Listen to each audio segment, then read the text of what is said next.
Ya veremos qué experimentos diseñamos personales. Okay. Muy buenas tardes, amigos. ¿Cómo están ustedes? Es un especial placer tener con nosotros a Mariana Redal. Es bióloga de origen, pero Mariana además es una de las referentes en nuestro continente en biología molecular humana. Es doctora en ciencias médicas en particular, y es autora de 4 decenas de papers. Los pueden buscar, por favor, pubmed.gov. En particular, el de Carras es el que me viene a la mente, que lo pude leer un poco. Así que bueno, es nuestro placer. Bienvenida, Mariana Redal. Muchas gracias. Mucho gusto, muchas gracias por invitarme. Es un honor y es un placer, la verdad. Muchas personas nos han preguntado sobre la cuestión de los genes y esta dinámica entre los genes, nuestra herencia misma y el ambiente. Y quién mejor que Mariana para preguntarle, que es una prolífica autora y además una mente despierta y siempre sensible a nuevas ideas. Así que Mariana además asesora de numerosas compañías, empresas o entidades públicas dedicadas a la investigación y al tratamiento de enfermedades complejas. Después nos puedes contar un poquito sobre tu actividad y todo, ¿no? ¿Cómo tú ves el abordaje? ¿Cómo quieres abordar? Yo sé que por lo que nos han preguntado habría que empezar por el principio, pero ¿cómo te parece abordar esto para la gente que nos mira? Es un público culto, no necesariamente técnico, aunque hay muchos médicos que nos miran, pero ¿cómo sugieres empezar? ¿La historia del genoma o cómo? Bueno, por ejemplo, ¿no? A ver un poquito, entender lo que es el genoma, qué son nuestros genes, cómo están conformados. Y bueno, podemos definir al genoma como toda la información genética que tiene un ser humano, siempre hablando del genoma humano, por supuesto, y a eso incluye todo el conjunto de genes, lo que están formados por el ADN, que además de estar compuesto por genes, el ADN tiene un montón de regiones, muchísimas regiones, que se llaman no codificantes. El ADN solamente entre un 5 y un 10% es información que codifica para proteínas o ARNs, y el resto se desconoce su función. Hasta hace unos años se lo llamaba ADN basura, hoy le tenemos un poquito más de respeto. Junk DNA, famoso, ¿no? Exactamente, desconocemos realmente cuál es la importancia de por qué está allí. Tiene que ver probablemente con cuestiones estructurales y cuestiones regulatorias de las regiones que se expresan. Qué interesante. ¿Sí? Yo tengo la ridícula teoría que los segmentos no codificantes del ADN, entre otras cosas, pueden ser como una especie de sombrilla para los radicales libres y todos los daños que podrían acechar a las unidades de la herencia, ¿no? Es, digamos, como siempre en la naturaleza, cada cosa cumple muchas funciones y está relacionada, pero es un misterio, ¿no? Sí, un misterio.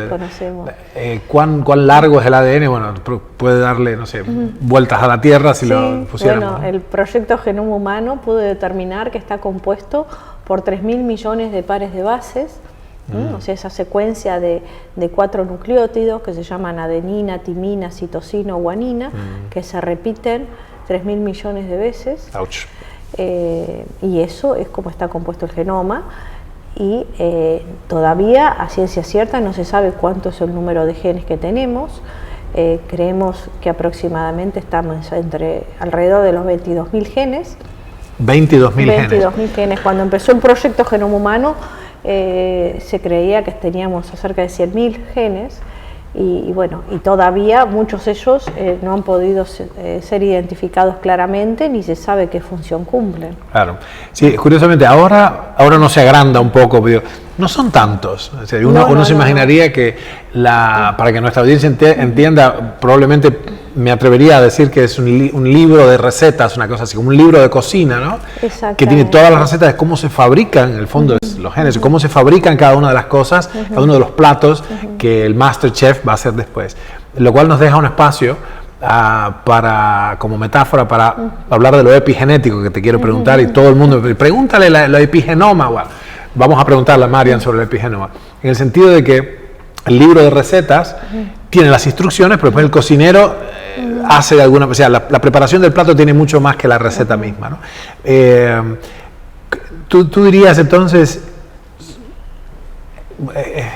tiemblo al preguntar estos disparates porque estoy en el medio, entonces eres una persona con un enorme conocimiento técnico, pero tengo que ponerme en el medio para que nuestro público que está tan sediento de estas cosas entienda.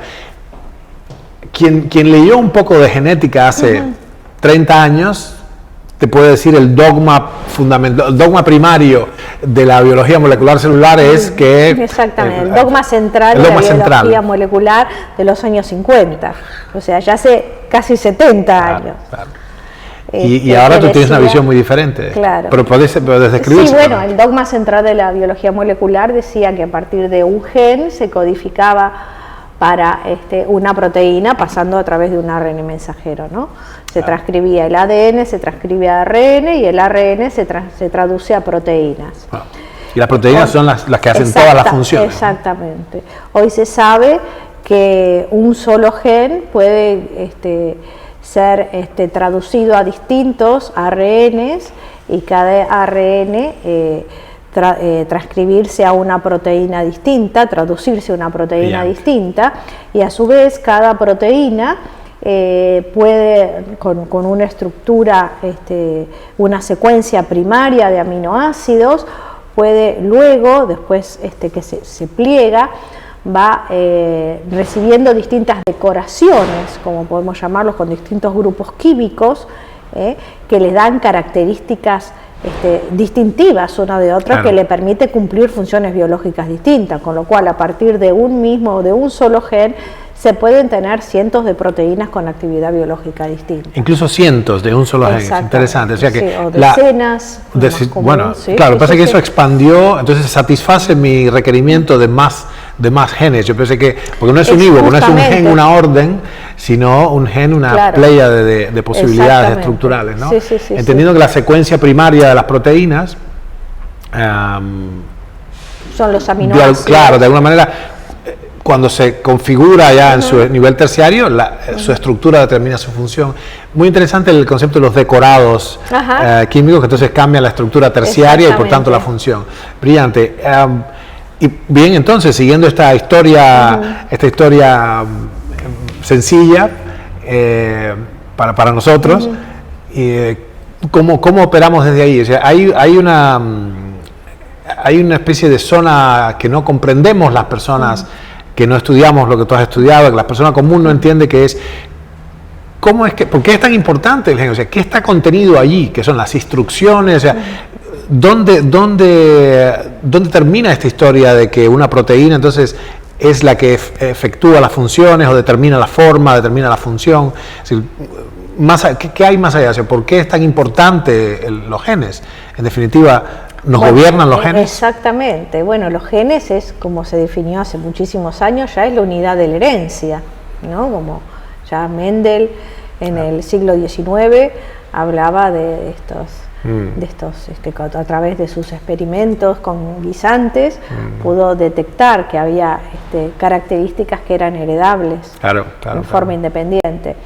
Y entonces, bueno, hoy por hoy los genes es lo que nos da la instrucción primaria para ser lo que somos. Es como si pudiéramos hacer una semejanza con un edificio, por ejemplo, con la construcción de un edificio. La secuencia de ADN nos va a dar lo que fuera la estructura, va a determinar qué tamaño va a tener ese edificio, cuántos pisos, qué altura, qué forma, pero después se le puede poner ladrillos, se le puede poner aluminio, se le puede poner vidrios. Entonces todo eso es como uno va creciendo en el medio que va creciendo, con los hábitos, con el ambiente, que es lo que forman la epigenómica también, ¿no? Claro. Qué fascinante. Ahí cuando lo explicabas me doy cuenta que es crucial a nuestra existencia como especie, o fue crucial, porque ahora tenemos otros recursos, esta tremenda complejidad y esta ductilidad, esta flexibilidad que tú describes, que desde un set primario de instrucciones posibles, el organismo ya en su conjunto, a un nivel, yo diría, supracromosómico, por encima del núcleo mismo, por encima de las unidades de la herencia, se pueden agregar otras capas de complejidad que hacen a la ductilidad de los organismos vivientes para adaptarse al entorno, ¿no? Exactamente. Tú me hablabas, muchas veces me has hablado de estas cosas. Es fascinante que están estas proteínas que inducen o no la transcripción, o sea, que se puede intensificar o enlentecer el proceso de traducción, o sea, vamos a decir, las demandas de órdenes de cocina, ¿no? ¿Quién gobierna este proceso? ¿Quién comanda en la célula a la copia o no copia? Bueno, son mecanismos muy complejos, tampoco conocemos todos, ¿no?, cómo se regulan, pero esencialmente el núcleo, que es donde está el ADN, recibe la instrucción de empezar a transcribir determinados genes de acuerdo a las necesidades que tenga la célula. A las necesidades de determinadas proteínas. Bien, o sea, entonces llega la señal al núcleo de que se tienen que transcribir esos genes. Hay ciertos genes que son lo que se conoce con el nombre genes constitutivos, que se están expresando en forma constante, y otros que tienen que ver con la acción que está produciendo la célula en ese momento, ¿no? La actividad que está teniendo la célula en ese momento. Y las constricciones que pueda tener desde el punto de vista de la disponibilidad de nutrientes, ¿no? O la existencia, la temperatura, lo que fuera. Es fascinante. Responde, por supuesto, al medio ambiente, es una respuesta al medio ambiente. Esto es particularmente fascinante para mí, desde el punto de vista en que yo conservo una parte de mi atención dividida en muchas zonas en esta fascinante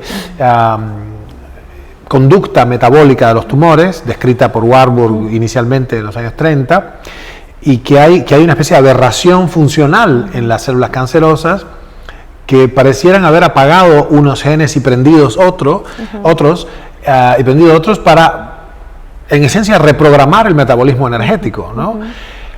O sea que y es fascinante como tú lo explicas. Es entendible que las células se adapten. Lo que cambia para mí en mi visión de esto es, cambia el centro de gravedad, el foco de atención, es decir, lo saca de un accidente del genoma, una falla fortuita en la copia, en la transcripción de las unidades de herencia, a una necesidad que se origina fuera del núcleo, una necesidad extracromosómica, o sea, que está en el milieu del tejido, y fuerza al núcleo a apagar ciertas informaciones y a sobreexpresar otras. De todas maneras, es decir, para que el público entienda, hay una vieja discusión realmente encarnizada en algún momento entre, la causa primaria, en singular, la causa primaria del cáncer. Por supuesto que la cachetada que nos ha dado la ciencia es que es infinitamente más complejo de lo que creíamos, es multifactorial, es extraordinariamente poligénico además. Podemos explicar un poquito lo poligénico, ¿no? Bueno, podemos clasificar en dos grandes grupos en cuanto a lo genético, las enfermedades, que pueden ser las monogénicas, donde con un solo gen que esté mutado se va a producir la enfermedad con una alta probabilidad, como es, por ejemplo, la fibrosis quística, donde hay mutaciones en un gen que tiene que estar en los dos alelos. Los alelos son las dos variantes de un gen, uno hereda una del padre y otra de la madre, son dos copias del mismo gen, y enfermedades, por ejemplo, como la fibrosis quística, tienen que estar los dos alelos mutados. Entonces, al tener una mutación en un solo gen, ya se va a producir la enfermedad. En ese caso hablamos de enfermedades monogénicas. Pero la gran mayoría de las enfermedades son poligénicas, o sea, se debe a alteraciones que hay en distintos genes que hace que se manifieste la suma de esos efectos, de esas alteraciones, hace que se produzca una enfermedad determinada. Es una constelación patogénica, que son siempre poligénicas y multifactoriales, o sea, hay muchos factores ambientales que van a influir junto con los genéticos para que se desarrolle esa enfermedad. Interesante. Y lo mismo ocurre con el cáncer. Claro. Sí, ahí hay una sorprendente revelación, originariamente desde la epidemiología, que es que siendo nuestra dotación genética esencialmente la misma, a menos que me expliques otra cosa ahora, a menos que haya, es interesante, si tú, les tengo que decir Mariana Redal se ha dedicado los últimos 30 años al estudio enfocado de estas cosas, ¿no? En el fondo, a pesar de su gran capacidad, lo interesante es el foco que has puesto en esto, con lo cual después quiero preguntarte algunas cosas hacia el futuro. ¿A dónde tú ves, tú que has estado presente en la construcción misma del conocimiento de la genética molecular humana de las últimas décadas, a dónde crees que vamos? Que es muy interesante cuál es el futuro. Pero antes de eso, bueno, perdí un poco el hilo que estaba diciendo, que son tantas cosas importantes que estoy tratando de seleccionar a dónde. Estamos hablando de lo poligénico, multifactorial y lo monogénico. Claro. Y la cuestión es si la epidemiología nos ha mostrado que la incidencia del cáncer, la morbilidad, ha aumentado por un factor de 7 en los últimos 120 años, desde 1890 a la fecha, de que tenemos ya registros más robustos desde el punto de vista poblacional, ¿no? Epidemiológicos, y nuestro genoma es esencialmente el mismo, ¿no? Entonces, qué importante empezar a volver a pensar en la influencia, qué cambió. Por eso el entorno nuestro, cáncer y civilización, como el principio del doctor Tancho, donde la mortalidad por cáncer en el mundo sigue en correlación directa y proporcional al grado de industrialización de las naciones, grado de civilización, decía él, ¿no? ¿Cómo tú ves problema de ambientes? Bueno, esencialmente el genoma del ser humano, de la especie, como Homo sapiens sapiens, es esencialmente igual. Diferimos en un muy pequeño porcentaje, que es lo que nos hace únicos como seres humanos. O sea, no hay dos personas que tengan la misma secuencia exacta de ADN, salvo los gemelos univitelinos, que también durante el desarrollo puede ocurrir cambios. Claro. Existen variables que se conocen con el nombre de SNPs, que son polimorfismos de nucleótido único, o sea, una sola base del ADN va cambiando a lo largo de cada 300 o 500 bases, y eso es el polimorfismo más común, los SNPs, que nos hacen absolutamente únicos desde el punto de vista genético. Brillante. Incluso los gemelos idénticos univitelinos tienen de hecho huellas dactilares diferentes, ¿no? Sí. Wow. Y bueno, y respecto al aumento de la incidencia de cáncer, si bien ha aumentado mucho la incidencia de cáncer, pero tiene mucho que ver con el envejecimiento de la población, ¿no es cierto? ¿Cómo se explicaría esto? Porque hay más, de acuerdo con esta visión, hay más tiempo para que se acumulen errores. Exactamente. Bueno, por un lado, si estamos hablando de fines del siglo XIX, como decías vos, la expectativa de vida era mucho menor que ahora, y aparte, bueno, por supuesto, los diagnósticos que han mejorado muchísimo, y más en las últimas décadas. O sea, ahora tenemos más. Exactamente, es mucho más. Es un efecto diagnóstico. Exactamente. O sea, por un lado está el efecto diagnóstico, y por otro lado el envejecimiento de la población como los dos grandes causas responsables de este aumento del cáncer. Sí, ahí habría que ver, entonces sería interesante ver si la morbilidad ha aumentado de manera relativa o neta, es decir, o absoluta. Es decir, absoluta obviamente va a aumentar porque hay más población también, pero por cada 100.000 nacidos vivos, o sea, habría que ver si corregimos por el factor de expectativa de vida promedio al nacer, que es un tema peculiar. Ya tendremos que hablar de eso porque hay una serie de confusiones al respecto. En la era paleolítica vivíamos 30 años. No. Ese es el promedio, esa es la media de la expectativa, etc.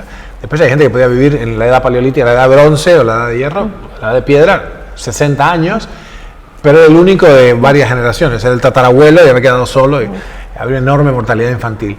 Lo que es llamativo, Marian, de todas maneras, es que no es que la incidencia subió 70% en el último siglo, sino subió 700%. De la mano, entonces, las correlaciones, es un pez koi enjabonado.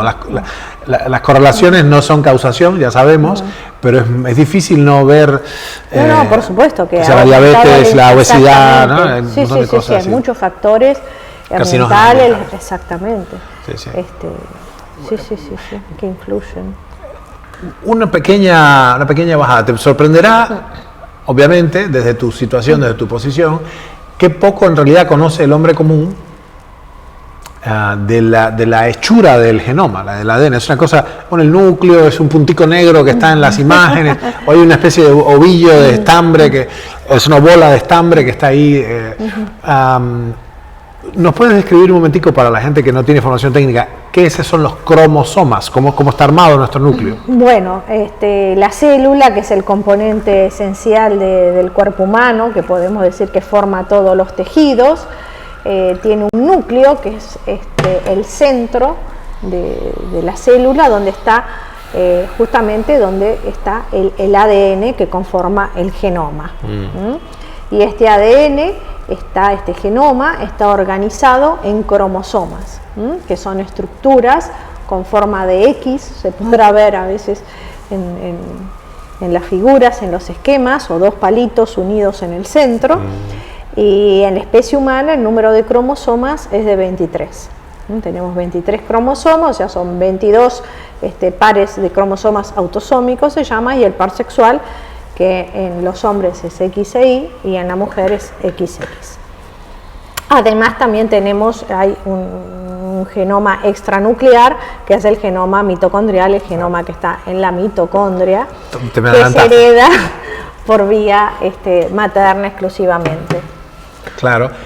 Lo puedo explorar un segundito para que se entienda, ya que estamos. Si esta es una celulita, un óvulo en realidad, y viene el espermatozoide, la dotación final de las células somáticas sería ¿de cuántos cromosomas?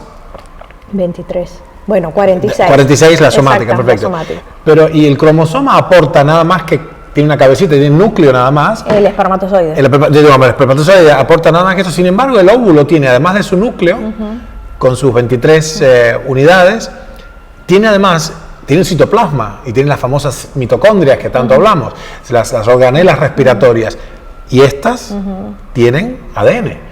Entonces ustedes aportan mucho más que nosotros. Por supuesto. Oh, shit. Vaya novedad. Claro. Es interesante que entonces hay una especie de EVA mitocondrial. O sea, si uno ve hacia atrás, la herencia mitocondrial, todos nosotros, todos los que vivimos, descendemos de la EVA mitocondrial. Perfecto. Sin la cual, por cierto, hace poco dijimos esto, sin las mitocondrias que ustedes, las mamás, nos dan, sería imposible sostener la vida multicelular, porque las demandas energéticas de un organismo completo complejo son inauditas en relación con las que tiene un organismo unicelular procarionte, como una bacteria, ¿no? Bueno, fantástico. Ok, entonces estos cromosomas, que son estas X, estos cuerpitos coloreados, ¿por qué se dividió así? ¿Tenemos alguna idea en biología evolutiva por qué se organizó así, se empaquetó así la información? Es un emergente de la complejidad de la evolución. Sí. Cada especie tiene su número característico de cromosomas, que es el ADN asociado a proteínas, unas proteínas típicas que se llaman histonas, que se van, digamos, enrollando entre sí, y es una manera de mantener protegido el genoma y regular la transcripción génica. O sea, las histonas están, regulan la transcripción, no son solo un pedacito de madera para que el hilo no se enrede. Esto de que hablábamos, totalmente, esto de que hablábamos de cómo la epigenómica también tiene que ver con la estructura de los cromosomas, ¿no? Las histonas, estas proteínas también tienen metilaciones, agregados, estas decoraciones que hablábamos antes de las proteínas, también lo tienen los histonas, y esto va a modificar y va a regular la expresión de ciertos genes. Claro. O sea, es la manera que tiene el genoma de poder regular la expresión, la manera primaria, porque cuando se tiene que transcribir un gen, el cromosoma se tiene que ir desenrollando, digamos, y exponiendo la región que se tiene que transcribir para que vengan otras proteínas que son las responsables de la transcripción de esos genes. Brillante. Eso es el sentido del cromosoma. Claro. Tener organizado, y también para la división celular. Claro. O sea, interesante, porque ese número en particular es todo un asunto, pero se ve que cayó así, ¿no? Que evidentemente llegar hasta acá, llegar a este grado de eficacia en las formas biológicas implica 600 millones de años de ensayo y error en una intensa cantidad de experimentos espontáneos de la naturaleza, ¿no? Espontáneos o inducidos, no me quiero meter en ese rollo del propósito y las explicaciones teleológicas y todo. Hay una discusión, para el que no sabe, una discusión feroz entre los darwinistas y los creacionistas, siendo tan increíble la complejidad del genoma que ahora especialistas como Mariana nos empiezan a revelar, siendo tan profundamente compleja, asombrosamente elegante y de una perfección muy, muy bella, el mundo de la biología molecular, del mundo vivo, de los seres vivos, no solo los humanos que son lo tuyo. ¿Cómo es que la complejidad desaparecería para esta escuela de pensamiento que dice que hay una organización creadora, que hay una especie de blueprint o de diseño, se llama la teoría del watchmaker, hay un relojero, pues tan complejo todo esto que Mariana describe, que tiene que haber habido un diseño que precede a la emergencia de la complejidad. Y por otro lado, los evolucionistas dicen de ninguna manera. Están los experimentos de Miller, Urey, basados en las ideas de Oparin, sobre la agregación espontánea de las sustancias inorgánicas en orgánicas, etc. En medio de todo esto, ¿cómo es entonces, una vez que hemos dilucidado lo de los cromosomas, ¿no? ¿Cómo es que tú ves entonces? Después me han pedido más o menos 30 veces que te pregunte sobre Angelina Jolie y el BRCA1, BRCA2 y todo el rollo, ¿no? Si alguien sabe, es Marian, ¿no? Además, bueno, en fin, hay mucho para hablar de esto, pero antes que esto, lo que quería preguntarte es acerca de cómo tú ves la dirección de la investigación. ¿Qué pasaron? 13 años desde que se terminó el proyecto de Genoma Humano con Craig Venter, sí, 15 años. En el 2001 y el 2013 se publicó mucho antes de lo que se pensaba. Wow, sí, se aceleró. Porque se aceleró mucho por el gran avance tecnológico que hubo, claro. Que permitió acelerar mucho más el proceso de secuenciación del genoma. Y de hecho, bueno, la tecnología de hoy en día, en una semana uno puede, menos en realidad, en días uno puede secuenciar el genoma de un individuo.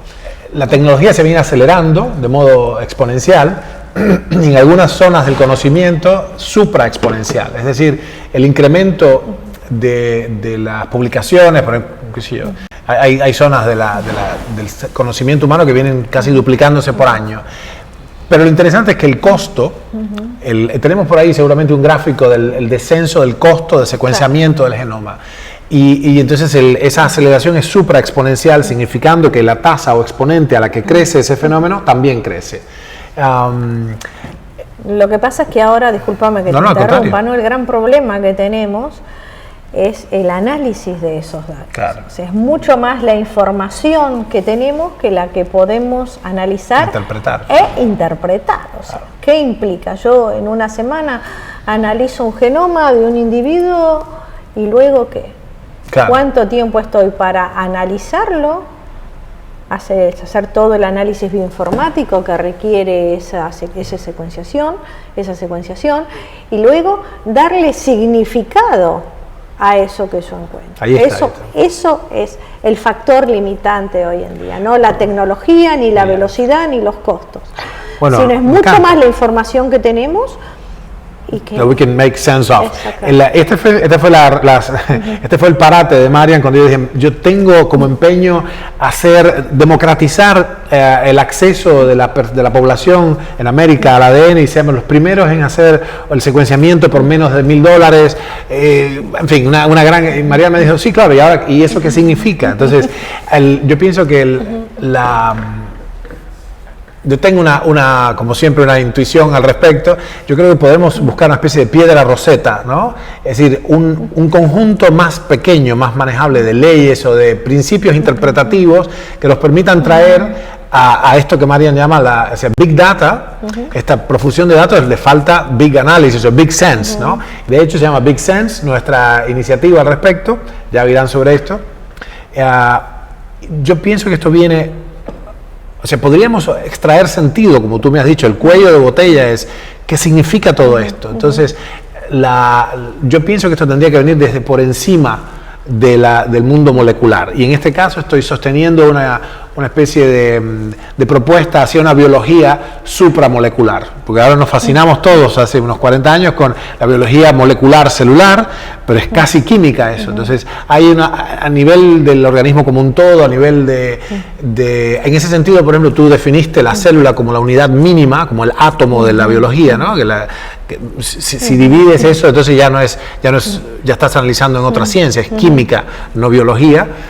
Yo pienso que podríamos ir un poquito más y que la unidad mínima sería quizá el tejido, y en cierto punto, para dotar de sentido, o sea, la piedra Rosetta que nos va a permitir, búsquenlo si no saben qué es, Rosetta Stone,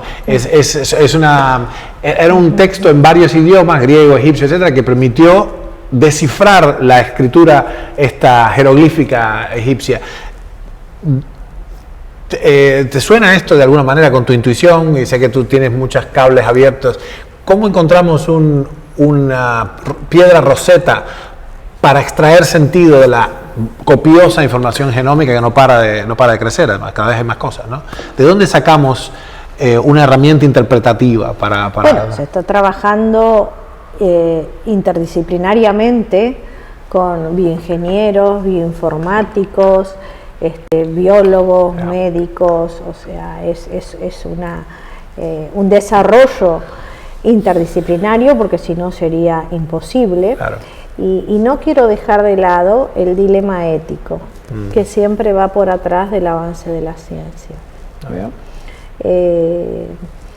Porque es importante tener en cuenta que uno en el laboratorio, siempre me emociono y le digo a mis colaboradores, digo, qué lindo cuando encontramos una mutación, qué bueno, y además encontramos esto otro, y cuando bajamos, o sea, desde el punto de vista del análisis genómico, es importante poder encontrar, nos da satisfacción y alegría, pero luego bajamos rápidamente a la realidad del paciente, ¿no?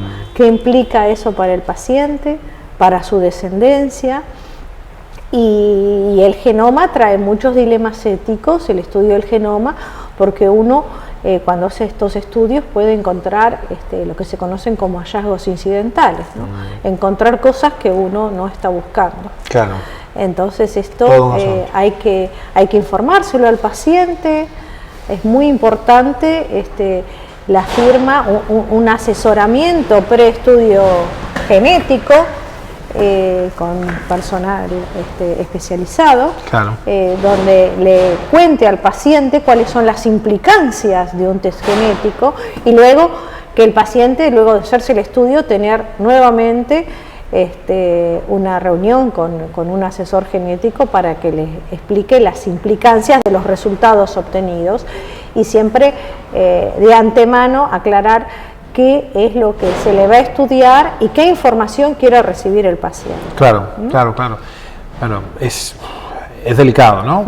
Hay por supuesto otras áreas espeluznantes también, con la clonación, y hay todo un asunto, ¿no? Nosotros les quiero de pasada decir que nuestra búsqueda en este sentido no es solamente teórica. Nosotros hemos de hecho lanzado una compañía que se llama Metanómica.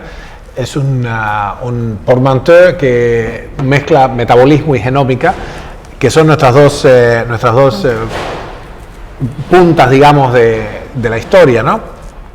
Y nuestro interés en este sentido tiene que ver con la prevención, donde entonces, Marian es una asesora de estas cuestiones, siendo que es una referente en el área, y donde yo pienso que tenemos que marchar, pero velozmente, es justamente esto que tú dices, la cooperación interdisciplinar.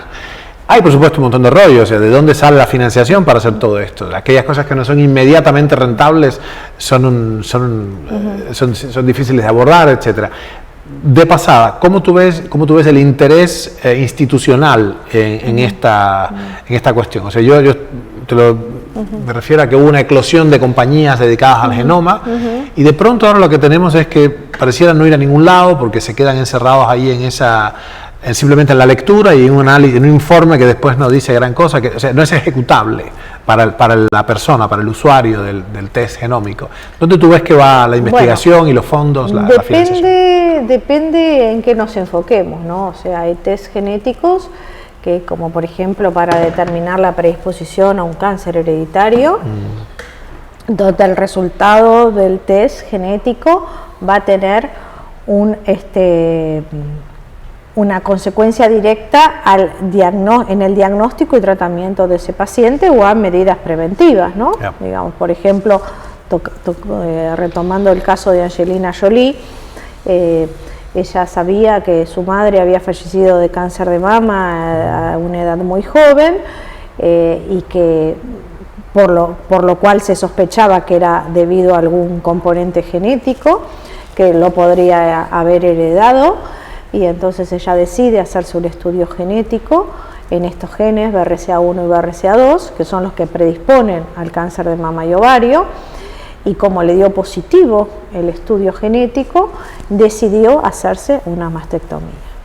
Entonces ahí el test genético tuvo un efecto directo en el tratamiento, una implicancia directa en el manejo de esa paciente, que era una paciente sana, pero teniendo una predisposición genética a desarrollar cáncer de mama, la probabilidad de desarrollarlo está en el orden del 87%. Y con una mastectomía se reduce el riesgo en un 90%. Claro. Entonces hay test genéticos como estos que ayudan a prevenir el desarrollo de enfermedades, otros que ayudan a retardarla, y otros que, bueno, que tienen una cuestión más social, que podríamos decir. Por otro lado, es complejísimo. Estoy pensando mientras te escucho de cómo armo una especie de algoritmo para interpretar estas cosas. De hecho, hemos trabajado en esa dirección de las biomatemáticas con análisis como Oncoanalytics, que tienden a mezclar ambas cosas.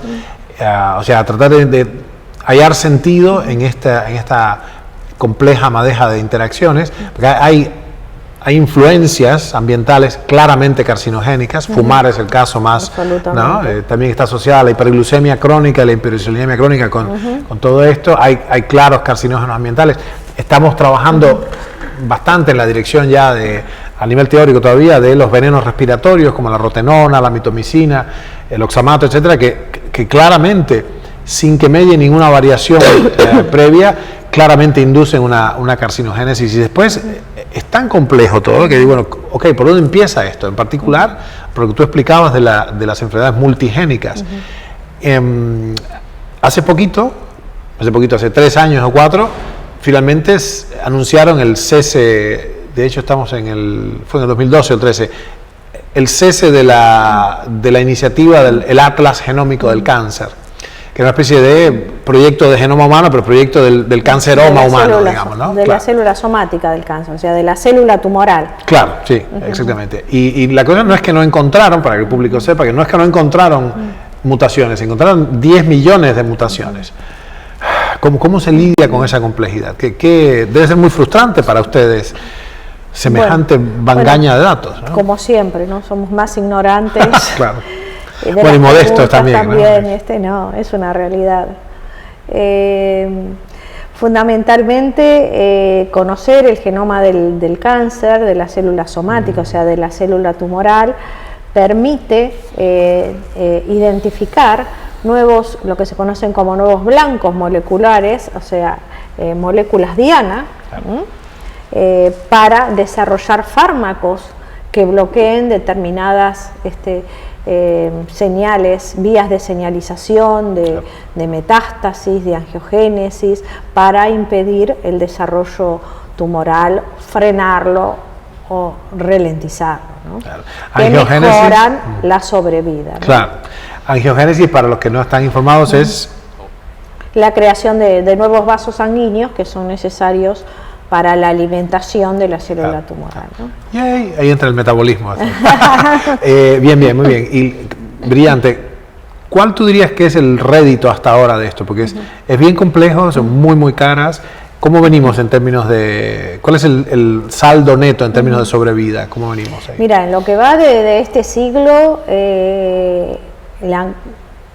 la gran mayoría, por no decir todas las nuevas drogas que se desarrollaron en oncología, son hacia nuevos blancos moleculares, son anticuerpos monoclonales, o sea, son moléculas que bloquean la acción de otras moléculas, de receptores, de vías de señalización, y algunas de ellas, por supuesto que en mínima proporción de todas las que se han investigado, llegan a una fase clínica y una aplicación, pero hasta ahora los resultados están bastante lejanos a lo que se esperaba obtener, donde en los mejores casos prolongan unos meses la sobrevida del paciente con cáncer. Así que todavía nos falta un importante... Sí, yo pienso que hay una... Te confieso que cada vez que yo veo algo muy complejo, yo digo, acá falta distancia, porque hay que ir hacia atrás y tomar perspectiva y entender algo, los principios, ¿no? Mi viejo solía decir, cuando estábamos muchos chicos metidos y todos dando opinión, decía, too many chiefs, not enough Indians, ¿no? Mucho caciques, pocos indios. Y acá yo pienso, hay muchos datos, pocos principios generales. Siempre que veo esta profusión de datos, faltan los principios. Bueno, lo importante es poder integrar toda esa información y al paciente, bueno, tratarlo como una entidad, ¿no? Atacando o tratando todos los flancos, ¿no? Claro. Desde el punto de vista genético, metabólico, alimenticio, hábitos de vida, rutinas. Claro. Cirugía, si hace falta, por obviamente. Supuesto, cirugía, qué interesante, quimio, rayos, ¿no? Lo que fuera, ¿no? Pero algo en forma integrativa. Claro, bien, Dios te bendiga por usar la palabra integrativa en este asunto. El que, por cierto, integrativo quiere decir, para los que miran, sé que hay mucha gente en Europa mirando esto, en España en particular, en Portugal, por favor incluyan, esto se los dice una persona que es esencialmente autodidacta, que tiene un abordaje desde la teoría de los sistemas y otra cosa. Hay un entrenamiento semántico que hay que hacer. Integrativo quiere decir, así, latus sensus, integrar todo, no una fracción. Entonces, Mariana acaba de describir un montón de cosas, desde la cirugía y la radioterapia focalizada, hasta la quimioterapia citotóxica cuando toca, hasta todas las otras estrategias monoclonales, de anticuerpos monoclonales, estrategias metabólicas como la de nuestro centro, con la inhibición competitiva enzimática, la dieta, el ejercicio. Por favor, utilicen sensatamente el término integrativo. Hay movimiento mundial hacia la oncología integrativa, pobremente definido por la propia Sociedad Norteamericana de Oncología Integrativa, no se ponen de acuerdo en qué es, pero incluyanlo todo, desde la cirugía hasta la meditación, como dice, estamos justamente presentando un libro, ahora a fin de año, casi a fin de año, en España, que se llama Oncología Integrativa Total, que tiene este sello, este imprint que describe Mariana, es decir, usar todas las herramientas, considerar todas las opciones. Yo te escuchaba y pensaba, ¿de dónde venimos? Claro, venimos de haber encontrado una causa, no sé, el treponema pálido para tal, la sífilis, ¿no? Es decir, el Helicobacter para tal cosa, el gonococo para tal otra. Entonces eran enfermedades monocausales, monovíchicas, o sea, un bicho solo para y un fármaco es como el Silberkugel, la bala de plata, ¿no? El fármaco específico. Entonces hemos quedado con un sesgo de especificidad y de unicidad. Bueno, eso en el caso de las enfermedades infecciosas. Claro. Pero eso fue lo que nos entrenó. El imprint fue lo que nos entrenó. Entonces todo lo demás lo queríamos curar con una bala de plata, ¿no? Hay una iniciativa para eso, ¿no? Y claro, esto que tú traes es muy diferente, ¿no? Entonces, ¿cómo tú ves entonces la industria? Es decir, ¿hacia dónde? Porque de algún lado alguien tiene que financiar estas anhelos, esta ambición científica y humana nuestra. ¿Cómo ves? ¿Tienes alguna noticia de eso? A ver, claramente esto lo debería financiar el Estado, ¿no? Porque siempre las industrias tienen el sesgo del interés comercial atrás, claro. Con lo cual a veces entonces la información que muestran está... Hay un conflicto de intereses. Y claramente, todas las industrias, la industria farmacéutica tiene claros conflictos de interés. Sí. Todo un asunto. Yo te confieso, puede ser una cosa reaccionaria mía, que viví 30 años en el comunismo, pero yo tengo una especie de fascinación con la dinámica del emprendedor, con la dinámica capitalista específicamente, a ver, pienso que hay cosas fantásticas que han venido de un empleo racional del capital y que incentiva un montón de cosas, ¿no? Marx decía, el dinero es como la sangre de la sociedad, es decir, es un vehículo, es una abstracción muy interesante que permite dinamizar la creación de valor, de propiedad intelectual, de todo esto. Es muy interesante lo que tú planteas desde el Estado, o sea, tú estás entronizando no al emprendedurismo privado, sino al Estado como un ente que entonces... Claro, el Estado que tiene que hacer asociaciones, por ahí entre la industria y las universidades, en los centros de investigación. Interesante, ¿no? Que la industria ponga el capital económico y la universidad ponga el capital científico. Claro. Bueno, fantástico. Música para los oídos. Pues yo he estado, como tú sabes, básicamente debatiéndome con la idea y con la propuesta sistemática a los gobiernos de los países emergentes, de las economías emergentes, la idea de la soberanía de salud, ¿no? Que me parece que es en este mundo que hablamos tanto de los derechos y qué sé yo, y que se ha ganado tanto en los últimos 120 años en los derechos, desde el movimiento de los sufragistas, el movimiento obrero, el movimiento de los derechos humanos, y me parece que un derecho muy importante en esta nueva era es el derecho a gestionar la propia salud por medios autóctonos, ¿no? Es decir, la soberanía de la salud tendría que basarse en la posibilidad de los países, sobre todo los países emergentes, en gestionar su propia salud con fármacos huérfanos, con vitaminas, con nutrientes, con software en código abierto, es decir, toda esta serie de cosas. Tú ves, es muy caro, pareciera que para nosotros, los del sur del mundo, es muy caro la genómica, digamos, ¿no?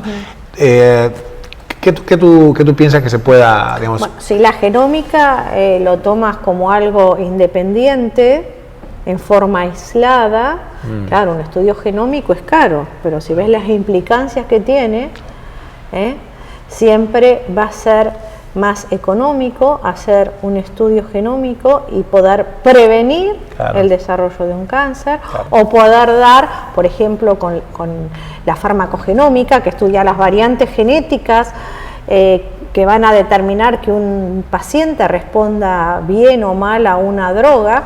Entonces, siempre mejor hacer un estudio farmacogenómico antes de dar una droga, porque si no, va a haber que primero se le da la droga al paciente, se gasta en esa droga, el paciente tiene efectos adversos, hay que hospitalizarlo, hay que tratar los efectos adversos, y todo eso se podría evitar con un estudio farmacogenómico para saber si ese paciente va a responder bien a esa droga y en qué dosis hay que dársela. Brillante. Entonces siempre el estudio genómico va en última instancia ser económico, va a ayudar a ahorrar en la medicina. Brillante, qué bien. Esto me pasa mucho cuando conversamos, se me ocurren un montón de cosas y no te quiero interrumpir y después se me olvida. Son muchas cosas importantes. Sí, es claramente costo efectivo hacerlo así. Habida cuenta que además el costo del secuenciamiento de todo viene bajando, pero en picada, ¿no? Sí. Es muy interesante que eso sea así. ¿Cómo está la cuestión de la propiedad intelectual ahí? Porque... Bueno, por suerte, el genoma es propiedad de la humanidad. Eso qué suerte. Sí, la verdad que alguna vez temimos, ¿no? Que fuera de pronto las corporaciones. En realidad fue así. De hecho, volviendo al tema de los genes BRCA1, BRCA2, una empresa americana, cuando los identificó, los patentó, tuvo su patente. Esto fue antes del proyecto Genoma Humano, en el año 93 y 94. Y fueron patentados. Ouch. Luego, por suerte, una regulación. Hubo una regulación, igual la patente venció, pero igual se reguló que el conocimiento humano, el genoma, es propiedad de la humanidad. De la humanidad. Es interesante, siempre las regulaciones van a la saga de las innovaciones, entonces hay un espacio no regulado en el medio, ¿no? Exactamente. Y sí, eso es lo que pasa, porque es como que la tecnología avanza más rápido, así como decíamos, de la bioética y de la regulación. Claro. Yo debo mencionar a este punto que... ¿Cómo estamos de tiempo? Bien, bueno, como siempre con Mariana se pasa. Pero Mariana me mencionó la farmacogenómica y y hay otra cosa en la que es experta, que es la nutrigenómica. Pero déjame definir experta. Mariana es presidenta. Por lo que como. Ahora te quiero ver. Mariana es la presidenta, además, de una... Bueno, contalo vos de la Sociedad Latinoamericana de Farmacogenómica y Medicina Personalizada. Bueno, es algo fascinante, a donde siento que obviamente vamos. Después fue un significativo avance la producción masiva, como Henry Ford y otros hacían, la producción en serie y la automatización de la producción. Eso nos sacó del feudalismo. Pero ahora aparece algo que es exquisitamente individual, que es la medicina y otras cosas personalizadas, ¿no? Contanos esto de la nutrigenómica, porque es muy interesante. Hay que ser congruente, Marian, es así. Hay algo muy interesante a decir, pero ¿cómo sería para que nuestro público entienda? Bueno, la medicina personalizada a lo que apunta es justamente a través de los estudios genómicos, de poder determinar el perfil genético de un individuo para poder determinar si tiene predisposición a determinadas enfermedades o la mala respuesta a determinados medicamentos para poder llevar un estilo de vida adecuado a su genoma. Y esto también puede tener implicancias hasta en el tipo de alimentación que uno puede tener. Como por ejemplo, un ejemplo sencillo y muy conocido son los celíacos, ¿no? Claro. Que tienen una enfermedad celíaca, que no pueden comer determinados tipos de alimentos. Bueno, hilando un poquito más fino, digamos, se pueden hacer estudios genéticos para determinar fascinante cómo se llegó ahí. Exactamente, cómo uno puede metabolizar mejor o no determinados alimentos. Claro. Sí, a mí mi abordaje a la nutrigenómica tiene, por supuesto, una tangente, porque vengo de un lado diferente, ¿no? Que es la antropología física y médica, ¿no? Es decir, la antropología cultural también, la antropología en suma. Y nuestras expediciones con nuestras excursiones intelectuales a las diferentes etnias que aún vivían por razones religiosas o geográficas, aisladas del fragor de la vida contemporánea. Y lo que vimos ahí es que cierta clase tradicional de alimentación, paleolítica de alguna manera, y hay mucha gente que nos mira que son realmente expertos y activistas de una vuelta a una alimentación congruente con nuestro genoma. Esta cuestión, decía, pareciera ser que, dado que nuestra genoma se forjó a lo largo de los últimos 200.000 años, nuestra especie Homo sapiens sapiens, en medio de estas condiciones peculiares, con exposición a cierta clase de alimentos y no otros, el primer principio, yo digo entonces, la primera ley de la nutrigenómica sería no dar de comer alimentos industrializados a un cazador y recolector, o sea, a un guerrero de la sabana o del Ártico o de las culturas lacustres, etcétera, ¿no? ¿Cómo tú ves esto en términos de cómo podemos medirlo? O sea, ¿será que, porque evidentemente la exposición a los carbohidratos refinados no es buena para nuestro genoma? O sea, hay un error nutrigenómico en la dieta contemporánea, ¿no? ¿Cómo lo ves? Bueno, primero decirte que nuestro genoma se forjó desde la primer molécula de ADN y no desde que apareció el hombre, ¿no? Entendí. O sea, los homínidos ya nos dieron carne. Quise decir la última parte. No, pero como para que quede el concepto que el genoma fue evolucionando a través de las especies. Claro. Y luego, bueno, también volvemos a lo que hablamos en un principio de cómo el ambiente va modificando ese genoma y la actividad cotidiana del ser humano a veces hace imposible vivir de manera congruente. Exactamente, claro. Vivir de una manera congruente, y siempre es mucho más fácil el fast food, pero bueno, ya hay todo un movimiento de comer comida lo menos elaborada posible. Claro. ¿No? Los azúcares refinados, las harinas. Interesante, ¿no? Yo pienso que el foco de la industria alimentaria se puso fieramente en producir cantidades de calorías que se pudieran almacenar y tuvieran un ciclo largo de anaquel, ¿no?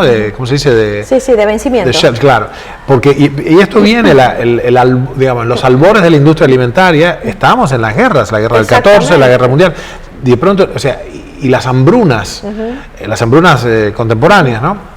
Hay hambrunas famosas en Irlanda, bueno, fue un desastre. Si pueden, busquen un libro que se llama The Great Hunger. una historia tremenda de cómo hemos vivido. Bueno, el sitio de Leningrado, estaba plagada nuestra imagen de la nutrición de la carencia, el sentido de carencia, ¿no?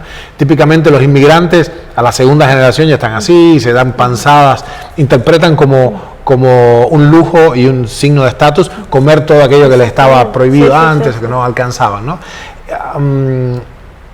Ha habido un foco entonces, yo te escucho, yo creo que se puede reconvertir, pero la industria necesita gente como tú, con tu conocimiento.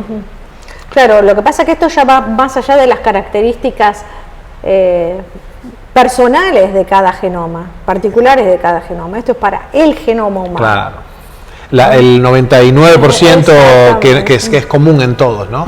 Bueno, con más razón, si es tan flagrante y evidente esto, hay que comportarse bien. Yo creo que ¿te has fijado que no hay conocimientos, que los actores políticos son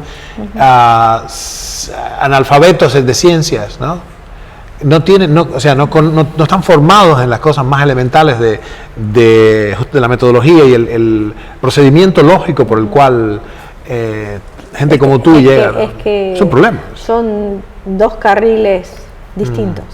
Claro, pero tendría que juntarse, ¿sabes? Porque si no toman los actores políticos que dan forma a nuestro tiempo, que básicamente la idea firman. Justamente es que puedan interactuar, ¿no? Enriquecerse unos con otros. Claro. Yo lo tomaría como asesoría. Tiene que haber asesorías científicas, exactamente, ¿no? A ver, ustedes han pasado toda su vida dedicada a formar un pensamiento lógico y una sensatez, ¿no? que permite sopesar lo que es real y separar lo que es ilusorio, ¿no? Bueno, hay que servirse de este activo. Yo pienso que los científicos son un activo de la sociedad contemporánea, no más una cosa el anciano sabio en la colina, ¿no? Claro, yo creo que lo importante es poder integrar todo. Todos desde nuestro lugar de trabajo podemos aportar a un bien común, ¿no? A un fin común. Brillante. ¿Sabes qué se me ocurre? Yo tengo la fantasía de que necesitamos de todo, porque también necesitamos del Estado, de los políticos. Lamentablemente, hay que educar, la sociedad necesita de todo. Sí. Lamentablemente. Bueno, está bien, pero hay que alzar esa voz. Yo creo que desde ese conocimiento que tú traes y desde la audacia de lo que tratamos de hacer, de mover el árbol, algunas compañías se podían reconstituir y cambiar el foco, o algunas industrias cambiar el foco desde la escasez y generar abundancia y generar larga vida comercial a la comida congruente con nuestro genoma, con nuestra realidad fisiológica y genética, ¿no? Sí. Pero van a necesitar definitivamente gente con tu cabeza y con tu misión, tu visión, tu mirada, ¿no? Bueno, usualmente a estas alturas hay gente que tiene preguntas, a veces la gente le da timidez, pero veamos qué preguntas hay, por favor. Hay tipos de cáncer, dice el que pregunta, hay tipos de cáncer que pueden aparecerte en los genes y que se desarrollen más rápido o más lento, y al respecto de eso, ¿cuánto tiempo hay para prevenirlo una vez que se encuentra, que se detecta que tenemos ese gen? Bueno, en general los estudios genéticos relacionados con el cáncer se realizan a partir de los 18 años de edad. Una de las características de los cáncer hereditarios, de los tumores hereditarios, es que aparecen a edad temprana. Interesante. Sí, por ejemplo. Ahí no daría mucho tiempo entonces. Exactamente. En cáncer de colon, los tipo hereditario aparece siempre antes de los 50 años. De hecho, es una sospecha de que es hereditario tener un cáncer temprano. Claro. Los de mama u ovario también pueden aparecer antes de los 30 años, también los de colon pueden aparecer. De hecho, son todas sospechas de que hay un cáncer hereditario. Por lo cual, en cuanto se detecta que hay una alteración genética, se tienen que tomar las medidas necesarias para poder prevenirlo, o sea, de detección, un screening temprano, si es el caso de un cáncer de mama, predisposición al cáncer de mama o de ovario, hacer resonancias magnéticas, el control anual, en el cáncer de colon, videocolonoscopías, o sea, siempre hay que empezar a prevenir y bueno, y por supuesto discutir con el médico de cabecera, con el médico tratante, cuáles son las posibles medidas a tomar. Ahí justamente estamos en diálogo con varios especialistas que son amigos y hay un problema, hay un hueco, así como lo planteas tiene perfecto sentido, Sin embargo, la ejecución de eso, gracias por preguntar, por cierto, la ejecución de eso tiene el problema de que las herramientas diagnósticas que ahora son sólidas, como la mamografía, por el mamógrafo concretamente, son pobres herramientas de screening masivo, o sea, porque no son sensibles en esta fracción anterior. Entonces ahí hay una cosa interesante, la emergencia de técnicas que ahora son fidedignas, como la termografía infrarroja mamaria, vienen a llenar esa brecha que tú estás planteando, porque hace falta una herramienta sensible, barata y escalable para llenar ese espacio, ¿no? Antes de que sea demasiado tarde, ¿no? Y bueno, y ciertamente son muy caras, por ejemplo, las colonoscopías y probablemente el ciclo, estábamos comentando con nuestros doctores, que el ciclo en que empiezan a ponerse las cosas mal es menor que un año. Probablemente hace falta hacer un screening bianual, en ¿no? realidad, otra de las características de los cánceres hereditarios que tienen una acelerada carcinogénesis. Claro, claro. Bien, bien. Bueno, ok, hay que estar muy atento. Claramente esto es de infinita complejidad. Por favor, entiendan que esto no es un... si bien es doctora en ciencias médicas, esto no es una consulta, o sea que consulten con quien corresponde, porque es infinitamente personal y es muy significativa la individualidad en este caso. O sea, hay diferencias interindividuales muy grandes. O sea que tienen que estar al tanto de esto. Bien, la pregunta es si, dice en singular, el gen o los genes se activan, es interesante, en contacto con carcinógenos ambientales o otras influencias del medio. Bueno, en realidad los genes se activan o se silencian de acuerdo a las necesidades de la célula, como decía antes.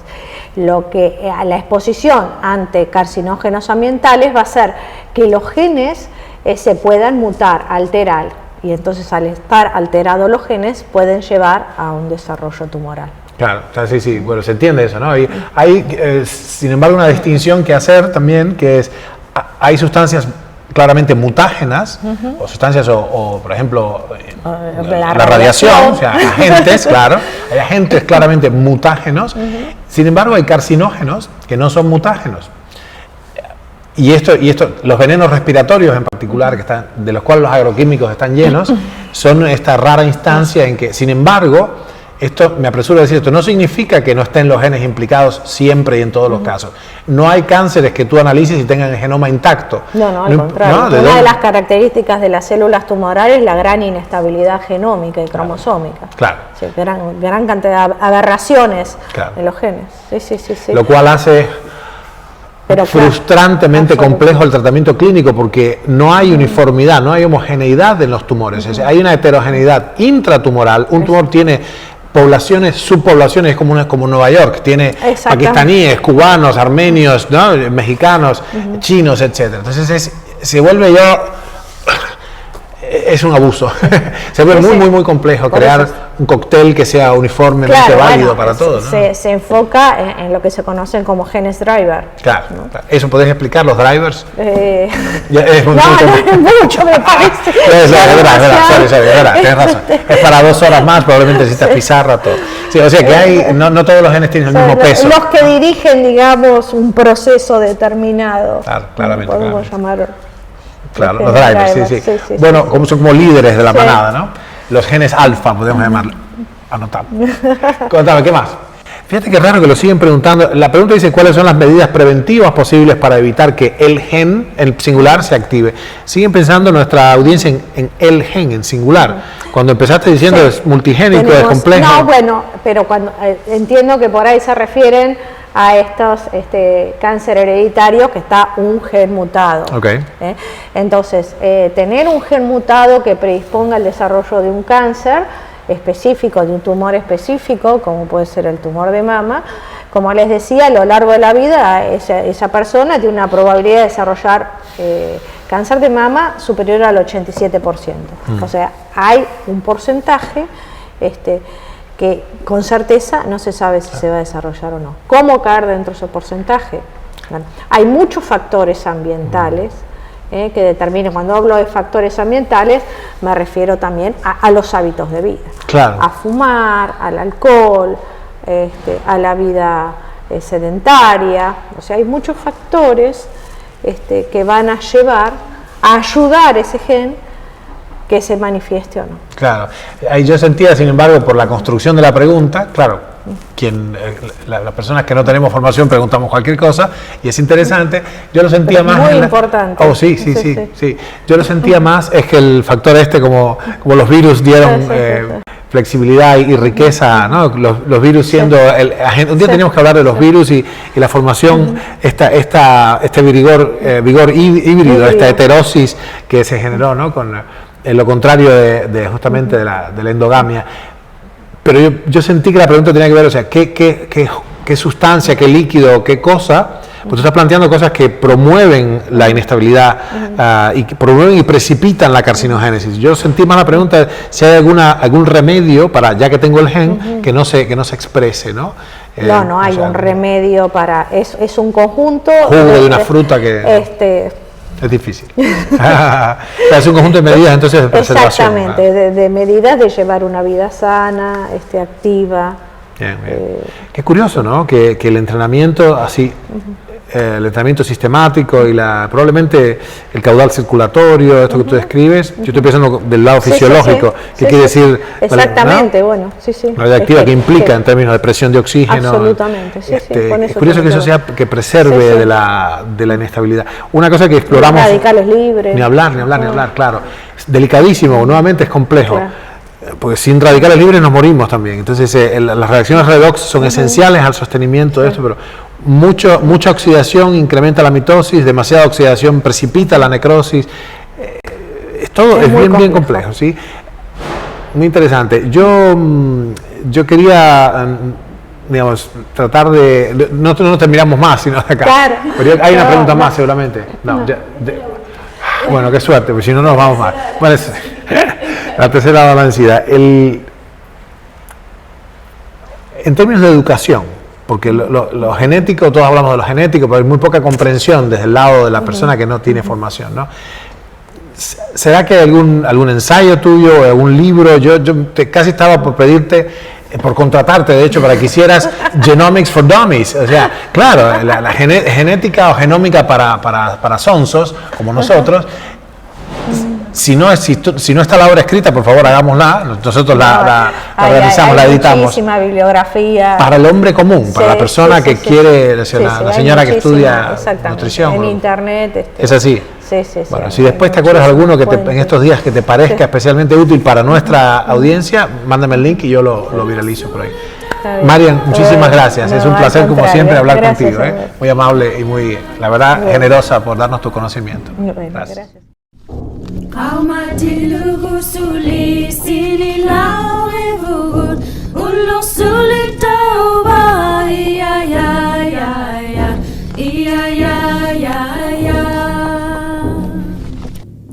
Aliana tukak porinun ya lihama ulur sulit tawa iya